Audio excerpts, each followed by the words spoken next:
ನಮಸ್ಕಾರ ಸ್ನೇಹಿತರೆ, ನಮ್ಮ ಎಲ್ಲ ವಿಡಿಯೋಗಳ ನೋಟಿಫಿಕೇಶನ್ ಪಡೆಯಲು ತುಳುನಾಡು ಕ್ರಿಯೇಷನ್ ಚಾನೆಲನ್ನು ಸಬ್ಸ್ಕ್ರೈಬ್ ಮಾಡಿ ಮತ್ತು ಬೆಲ್ ಐಕಾನ್ ಅನ್ನು ಪ್ರೆಸ್ ಮಾಡಿ.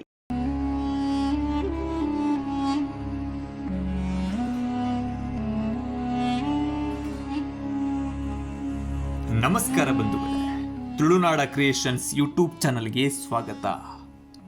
ನಮ್ಮ ಕರ್ನಾಟಕ ರಾಜ್ಯದ ಪೌರಾಣಿಕ ಕಥೆಗಳಲ್ಲಿ ಒಂದಾದ ಅದೆಷ್ಟೋ ಇತಿಹಾಸ ತಾಣಗಳಿವೆ. ಅಂತಹದರಲ್ಲಿ ಒಂದು ಕ್ಷೇತ್ರ ಕಾರಿಂಜ. ಕಾರಿಂಜ ಕ್ಷೇತ್ರವು ಕರ್ನಾಟಕ ರಾಜ್ಯದ ದಕ್ಷಿಣ ಕನ್ನಡ ಜಿಲ್ಲೆಯ ಬಂಟ್ವಾಳ ತಾಲೂಕಿನಲ್ಲಿದೆ. ಪಶ್ಚಿಮ ಘಟ್ಟಗಳ ಹಸಿರು ಬೆಟ್ಟಗಳ ನಡುವೆ ದಟ್ಟವಾದ ಅರಣ್ಯ ಮತ್ತು ದೊಡ್ಡ ದೊಡ್ಡ ಕಪ್ಪು ಬಂಡೆಗಳ ಮಧ್ಯೆ ಈ ಪವಿತ್ರ ಶಿವಪಾರ್ವತಿ ಕ್ಷೇತ್ರ ನೆಲೆಸಿದೆ. ನಗರಗಳ ಗದ್ದಲದಿಂದ ದೂರ, ಪ್ರಕೃತಿಯ ಮಡಿಲಲ್ಲಿ ಮೌನವಾಗಿ ನಿಂತಿರುವ ಈ ಸ್ಥಳವೇ ಕಾರಿಂಜೇಶ್ವರ ದೇವಾಲಯ. ಈ ಪ್ರದೇಶದ ನೈಸರ್ಗಿಕ ಶಾಂತಿ ಮತ್ತು ದೈವಿಕ ವಾತಾವರಣವೇ ಪ್ರಾಚೀನ ಕಾಲದಿಂದ ಸಾಧು ಸಂತರ ಮತ್ತು ಭಕ್ತರನ್ನ ಆಕರ್ಷಿಸುತ್ತಾ ಬಂದಿದೆ. ಕಾರಿಂಜ ಎಂಬ ಹೆಸರು ಈ ಪ್ರದೇಶದಲ್ಲಿರುವ ಕಪ್ಪು ಬಂಡೆಗಳಿಂದ ಬಂದದ್ದು ಎಂದು ಸ್ಥಳೀಯರು ನಂಬ್ತಾರೆ.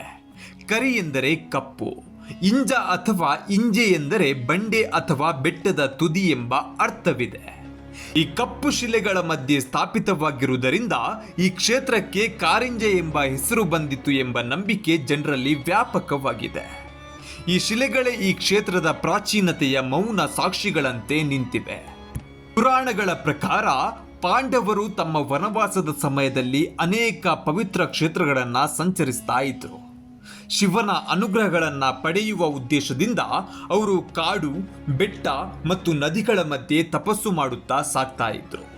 ಆ ಸಂಚಾರದ ಸಂದರ್ಭದಲ್ಲಿ ಪಾಂಡವರು ಈ ಕಾರಿಂಜ ಪ್ರದೇಶಕ್ಕೆ ಬಂದ್ರು ಎಂದು ಜನಶ್ರುತಿ ಹೇಳುತ್ತೆ. ದಟ್ಟವಾದ ಕಾಡು, ಶಾಂತ ವಾತಾವರಣ ಮತ್ತು ಪ್ರಕೃತಿಯ ಅಪಾರ ಶಕ್ತಿ ಹೊಂದಿದ ಈ ಸ್ಥಳವನ್ನ ಕಂಡು ಯುಧಿಷ್ಠಿರನು ಇದೊಂದು ತಪಸ್ಸಿಗೆ ಯೋಗ್ಯವಾದ ಭೂಮಿ ಎಂದು ನಿರ್ಧರಿಸುತ್ತಾನೆ. ಪಾಂಡವರು ಕಾರಿಂಜ ಬೆಟ್ಟದ ಮೇಲೆ ಒಂದು ಸರಳ ಆಶ್ರಮವನ್ನ ನಿರ್ಮಿಸಿಕೊಂಡ್ರು. ಮರದ ಕೊಂಬೆಗಳು, ಎಲೆಗಳು ಮತ್ತು ಕಲ್ಲುಗಳಿಂದ ತಾತ್ಕಾಲಿಕ ವಾಸಸ್ಥಳವನ್ನ ಸಿದ್ಧಪಡಿಸಿದ್ರು. ನಕುಲ ಮತ್ತು ಸಹದೇವರು ನೀರು ಮತ್ತು ಔಷಧಿ ಗಿಡಗಳನ್ನ ಸಂಗ್ರಹಿಸ್ತಾ ಇದ್ರು. ಭೀಮನು ಆಶ್ರಮವನ್ನ ರಕ್ಷಿಸುತ್ತಾ ಆಹಾರವನ್ನ ತರುತ್ತಾ ಇದ್ನು. ಯುಧಿಷ್ಠಿರನು ಧರ್ಮ ಮತ್ತು ಶಿವಸ್ಮರಣೆಯಲ್ಲಿ ಕಾಲ ಕಳೆಯುತ್ತಿದ್ನು.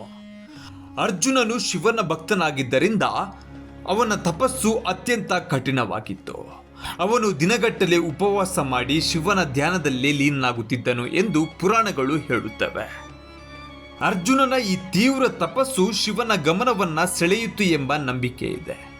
ಪಾಂಡವರ ಭಕ್ತಿಯನ್ನ ಪರೀಕ್ಷಿಸೋದಕ್ಕಾಗಿ ಶಿವನು ಒಮ್ಮೆ ವೇಷಧಾರಿಯಾಗಿ ಈ ಪ್ರದೇಶಕ್ಕೆ ಬಂದನು ಎಂಬ ಕಥೆಯು ಜನಪದದಲ್ಲಿ ಪ್ರಸಿದ್ಧವಾಗಿದೆ. ಒಬ್ಬ ಸಾಮಾನ್ಯ ತಪಸ್ವಿಯ ರೂಪದಲ್ಲಿ ಬಂದು ಪಾಂಡವರ ಆಶ್ರಮದ ಸುತ್ತ ಸಂಚರಿಸಿದ ಶಿವನು ಅವರ ವಿನಯ, ಆತಿಥ್ಯ ಮತ್ತು ನಿಷ್ಕಪಟ ಭಕ್ತಿಯಿಂದ ಸಂತುಷ್ಟನಾದನು. ನಂತರ ಶಿವನು ತನ್ನ ನಿಜ ಸ್ವರೂಪವನ್ನ ತೋರಿಸಿದಾಗ ಸಂಪೂರ್ಣ ಪ್ರದೇಶ ದಿವ್ಯ ಪ್ರಕಾಶದಿಂದ ತುಂಬಿತು ಎಂದು ಕಥೆಗಳು ಹೇಳುತ್ತವೆ. ಶಿವನು ಪಾಂಡವರ ತಪಸ್ಸಿಗೆ ಮೆಚ್ಚಿ ಈ ಭೂಮಿಯನ್ನು ಪವಿತ್ರ ಕ್ಷೇತ್ರವಾಗಿ ಆಶೀರ್ವದಿಸಿದನು ಎಂಬ ನಂಬಿಕೆ ಇದೆ. ಪಾಂಡವರು ಶಿವನ ಸ್ಮರಣಾರ್ಥವಾಗಿ ಈ ಸ್ಥಳದಲ್ಲಿ ಶಿವಲಿಂಗವನ್ನ ಪ್ರತಿಷ್ಠಾಪಿಸಿದರು. ಆ ಶಿವಲಿಂಗವೇ ಇಂದಿನ ಕಾರಿಂಜೇಶ್ವರನ ಮೂಲ ರೂಪವಾಗಿದೆ ಎಂದು ಭಕ್ತರು ಭಾವಿಸುತ್ತಾರೆ. ಪಾಂಡವರು ತಮ್ಮ ಮುಂದಿನ ಯಾತ್ರೆಯನ್ನ ಮುಂದುವರೆಸಿದ್ರು ಅವರ ತಪಸ್ಸಿನ ಶಕ್ತಿ ಮತ್ತು ಶಿವನ ಕೃಪೆ ಈ ಬೆಟ್ಟಗಳ ನಡುವೆ ಸದಾ ಉಳಿದುಕೊಂಡಿದೆ ಎಂಬ ನಂಬಿಕೆ ಜನಮನದಲ್ಲಿ ಗಟ್ಟಿಯಾಗಿ ಉಳಿದುಕೊಂಡಿದೆ. ಅದೇ ಕಾರಣದಿಂದ ಕಾರಿಂಜ ಕ್ಷೇತ್ರದಲ್ಲಿ ಇಂದಿಗೂ ಒಂದು ವಿಶೇಷ ಶಾಂತಿ ಮತ್ತು ಆಧ್ಯಾತ್ಮಿಕ ಶಕ್ತಿ ಅನುಭವವಾಗುತ್ತದೆ ಎಂದು ಭಕ್ತರು ಹೇಳ್ತಾರೆ. ಮೌನವಾಗಿ ನಿಂತಿರುವ ಕಲ್ಲುಗಳು, ಗಾಳಿಯ ಸದ್ದು ಮತ್ತು ಕಾಡಿನ ನಿಶ್ಶಬ್ದತೆ ಈ ಕಥೆಗಳಿಗೆ ಜೀವಂತ ರೂಪ ನೀಡ್ತವೆ. ಇಂದಿನ ದಿನಗಳಲ್ಲಿ ಕಾರಿಂಜ ಕ್ಷೇತ್ರವು ಧಾರ್ಮಿಕ ಪ್ರವಾಸೋದ್ಯಮದ ಪ್ರಮುಖ ಕೇಂದ್ರವಾಗಿದ್ರೂ ತನ್ನ ಮೂಲ ಶಾಂತತೆ ಮತ್ತು ಪವಿತ್ರತೆಯನ್ನ ಕಾಪಾಡಿಕೊಂಡು ಬಂದಿದೆ.